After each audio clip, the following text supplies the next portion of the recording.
Thank you for the elaborate introduction of mine.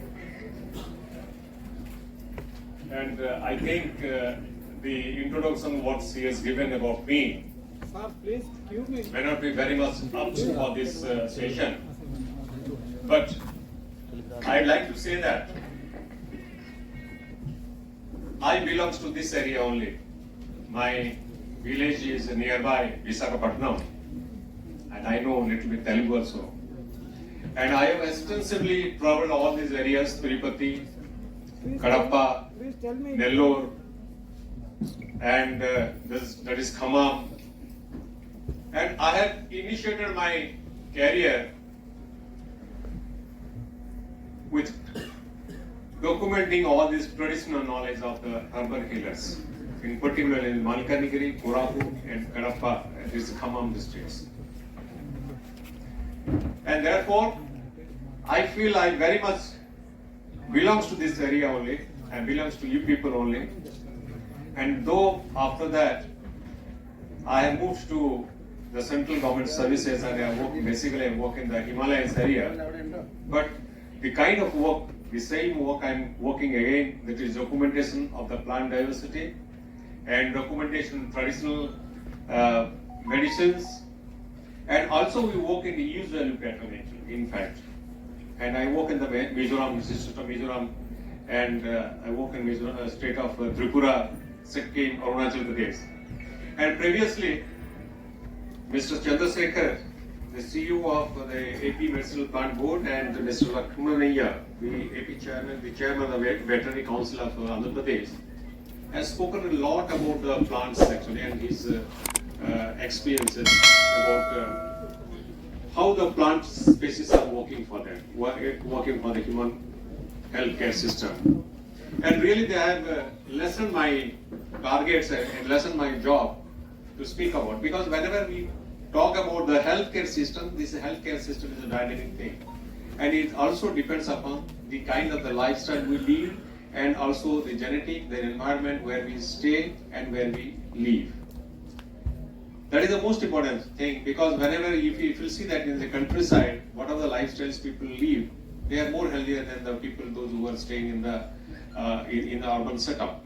So that's why whenever we talk about this particularly this healthcare system, this encompasses, this includes not only the absence of any of the disease or infirmities, but also the state of the positive well-being. The positive well-being in the sense, whenever we think about ourselves, we should feel happy about it. We should feel healthy about it instead of having any gloomy things.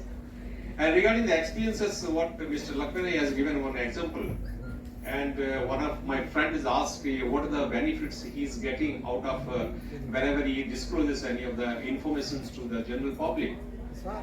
Because one thing I'll just, when I was a student, my Telugu is very poor actually. You have to implement.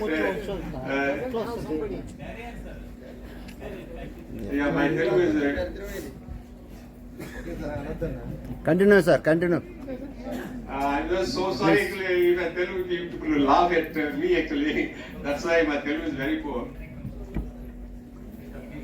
When I was a student, I was working in this Khammam area. So that time, I went to one person, my grandmom was there in the Narayanpatna, Almonda area of Korapu district that is adjacent to Parvatpuram. So there one Sapal healer was there, so he told me, okay, you please come. After that, he gave me some gada, some small root of one plant. And surprisingly, I never seen any snake in my life further.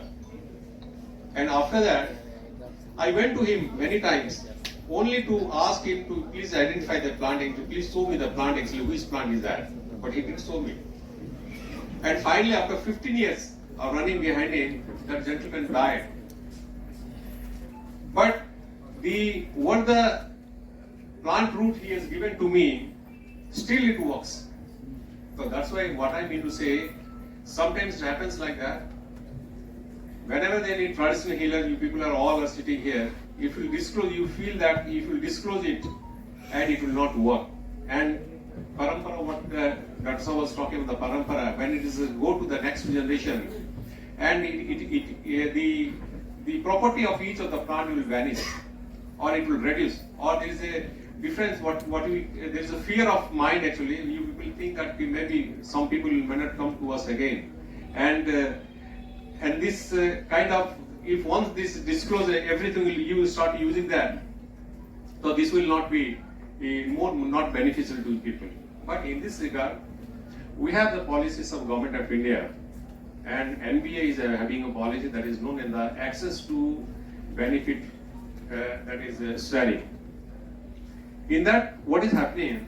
Suppose you are documenting everything. What are the things you know actually if you are documenting everything, and it is published in literature, and after that, when it goes to for drug production or commercialization of anything, the commercialized agency has to pay to the person who has disclosed this particular information. Unless we don't disclose those things, and this is pilfering. Pilfering, it means you are talking, some other person are coming to your area and gathering those information, and without when the benefits comes back to the community, it never comes to the particular person who is first time disclosed that one. So that's why there is a process on the national, that is in the National Biodiversity Authority, where the state biodiversity boards are responsible for that. Whenever any application, whenever any information you are giving to any of the person, there is a pro forma form known called as the consent form. You have to sign that consent form and you have to submit to the state biodiversity board, so that any kind of the benefits or commercialized benefits comes out of that. So definitely you will get a benefit out of that, and the monetary benefit. And you will not imagine that the State Biodiversity Board of Chhattisgarh, State Biodiversity Board of Gujarat, they are very rich, and even in the Madhya Pradesh State Biodiversity Boards are very rich. And the money, around 0.5% of the total income of the money goes back to the community. Community in the sense around, it comes around 500 crores, 1,000 crores goes back to the community again. So there, these traditional practitioners, those who are working with these things, and they will be duly benefited for that. And another thing is that when we talk is today's the traditional medicine integrating of the modern medicines, that is one of the most important subjects.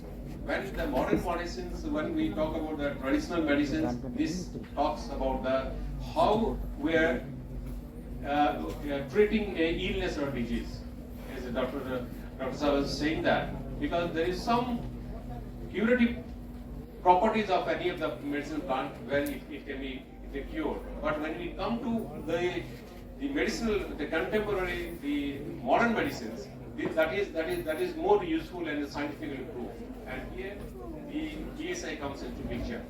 And this type of interaction of all these herbal healers with the scientific people and also official people, pave a new way for the new collaborations, because the most important thing is many of these our own people, those are traditional healers are over here, they do not know actually what the powers they have got and what the efficacy they have got. That's why the BSI, the Botanicals of India, where I belong actually, in fact, offices throughout the country, around 21 different regional centers throughout the country, and our work is to identify the plant and authenticate the species. Suppose you are working in a species and you are giving to any of the patient. Sometimes it happens that in the same name, the different kind of plant is available in the country. Because what the plant is known as in Andhra Pradesh, the same plant is maybe known as a different name in somewhere in the Nagaland or in the Arunachal Pradesh or the Northeast states. But an authenticate name has to be given onto the plant, and there the BSI Botanicals of India, they are authenticating the plant, the identity of the plant. Not only that, as somebody was saying, that they are outsourcing the material from your market. Suppose you are buying some market, you take the example of aconites. If you buy it from the market, you may not get the same plant what is originally found in the wild and what is found in the market. So that's why there also authentication is required. That authentication also BSI is doing. And in collaboration with AYUSH, we have a collaboration with AYUSH, we have collaboration with the state biodiversity boards, we have collaboration with the traditional healers. So that my sincere request is that after having this kind of interactive sessions, we must go back and also we must make a collaboration of each other so that the authenticity of this plant and authenticity of your knowledge will come into the picture. Because the main problem is today's world is people are not able to identify a single plant. People are not able to identify, although if somebody is saying that this belongs to one plant and this ingredient is used in particular medicine, you do not know the botanical name of that. So you must have the botanical name and how this plant and where these plants are there. Because not only BSI is only identifying the plants, we have big botanical gardens where we also conserve the plants. And where the mass productions of we give the technical support to all this SBB, that is state biodiversity boards and national our NPPAS, national our medicinal plant boards. So how the plant can be developed and what are the kind of plants, because you cannot imagine, sir. And we are not able to supply the raw material to the European market. Because though everybody is saying that if you are using a traditional medicine or traditional Ayurvedic medicine, we are backward people. No, that is not the thing today. Because 90%, 50% of the medicine plants what is used in the European market goes from here or from India or from the China. And the problem is that because we are not disclosing our knowledges to that, the raw material will be sending to them and they are preparing the medicine and we are buying back the medicine again. So that's why the most important thing is the collaboration and what Dr. Lakshmana was talking about, the authentication of medicines. We also take the 1 year course, 1 month course and 15 days course for the identification, how the plant will be identified. We take all these recently, we have made some Chhattisgarh Biodiversity Board, we made some B.A.M.S level workers, the traditional healers. We give them in training how the plant will be identified, what is the classification, because unless we do not know how the plant is to be classified and what are the kind of the plants is available in our area, it is very difficult to use those plants in an efficient manner. This kind of interactive, because somebody I have seen somebody from Jabalpur, he is also from the National Medicinal Plant Board, and this kind of interaction will pave a way for the different kind of collaborations there, and how each of the research organization can collaborate each other and go hand in hand, so that more and more benefits will come to our own people. Thank you very much.